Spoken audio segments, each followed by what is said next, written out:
और आइए इस वक्त हम आपके लिए चलते हैं छठे विश्व आयुर्वेद सम्मेलन में प्रधानमंत्री नरेंद्र मोदी बोल रहे हैं। अनुभव आज भी आपको होता होगा।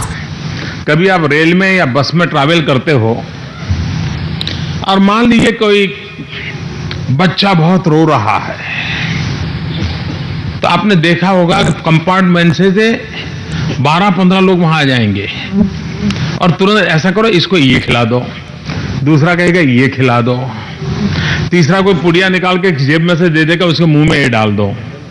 हम पूछते तक नहीं है कि आप डॉक्टर हैं, कौन है, कुछ नहीं, लेकिन जब वो कहता है तो हमें भरोसा होता है, हाँ यार बच्चा चिल्ला रहा रो रहा है, तो हो सकता है उसको ये तकलीफ होगी और ये दे देंगे तो बच्चा रोना बंद कर देगा और उसको शायद राहत हो जाएगी।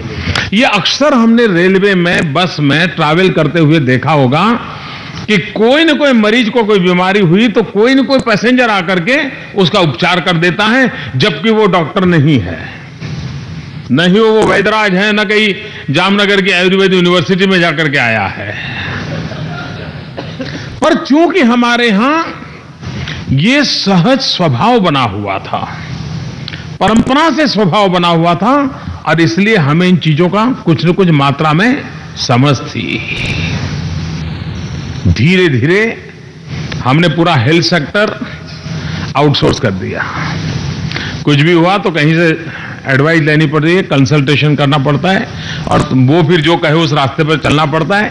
ठीक हो गए तो ठीक है, नहीं हुए तो दूसरे के पास चले जाते हैं, कंसल्टेंसी बदल देते हैं। इस समस्या का समाधान, इसकी पहली आवश्यकता यह है कि मैं अगर आयुर्वेद क्षेत्र का विद्यार्थी हूं, या मैं आयुर्वेद क्षेत्र का डॉक्टर हूं, मैं आयुर्वेद क्षेत्र का टीचर हूं, या मैं आयुर्वेद क्षेत्र में मेडिसिन का मैन्युफैक्चरिंग करता हूं, या मैं होलिस्टिक हेल्थ केयर को प्रमोट करने वाला हूं, मैं किसी क्षेत्र से हूं, उसमें मेरा कोई कॉम्प्रोमाइज नहीं होना चाहिए। मेरी 100% प्रतिबद्धता होनी चाहिए। और अगर हम 100% प्रतिबद्धता लेकर चलते हैं, आप देखिए परिणाम आना शुरू हो जाएगा। कुछ न कुछ कारण, नेगेटिव कारण ऐसे पैदा हुए हैं कि जिसके कारण परेशान लोग, थके हारे लोग जिस रास्ते पर चल पड़े थे वहां से वापस लौट करके बैक टू बेसिक तरफ जा रहे हैं, होलिस्टिक हेल्थ केयर के नाम पर। उनको लग रहा है कि भाई आज का जो मेडिकल साइंस है शायद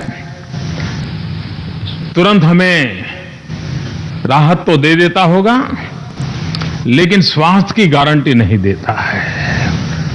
अगर स्वास्थ्य की गारंटी है तो मुझे वापिस होलिस्टिक हेल्थ केयर पर जाना पड़ेगा, और होलिस्टिक हेल्थ केयर पर जाना पड़ेगा तो चाहे मुझे नेचुरोपैथी हो, आयुर्वेद हो, या आहार विहार के धर्म का पालन करना हो, या मुझे होम्योपैथी की ओर जाना हो, कुछ न कुछ उस दिशा में चल पड़ता है। और इसलिए, और आयुर्वेद हमारे यहां तो पंचम वेद के रूप में जाना गया है, उसका ये महात्म्य रखा गया है। और मूल से लेकर के फल तक प्राकृतिक संपदा का कोई हिस्सा ऐसा नहीं है कि जो आयुर्वेद में काम ना आता हो। मूल से लेकर के फल तक, यानी हमारे पूर्वजों ने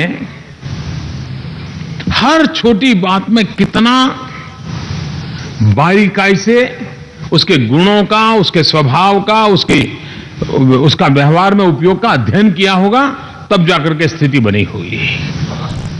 हम उस महान संपदा को आधुनिक स्वरूप में कैसे रखें, ये दूसरी चैलेंज मैं देखता हूं। हम ये चाहें कि अब दुनिया संस्कृत पढ़ ले और श्लोक के आधार पर आयुर्वेद को स्वीकार कर लें, तो ये संभव नहीं लगता है। लेकिन कम से कम उस महान विरासत को दुनिया आज जो भाषा में समझती है, उस भाषा में तो कन्वर्ट किया जा सकता है। आयुर्वेद हमारी महान विरासत है, हमारे पास संपदा है, और हमें मरीजों में विश्वास हमारी इन पुरानी पद्धतियों की लिए जगाना बेहद जरूरी है। प्रधानमंत्री नरेंद्र मोदी ने ये बात कही। बने रहिए हमारे साथ, देखते रहिए आज तक।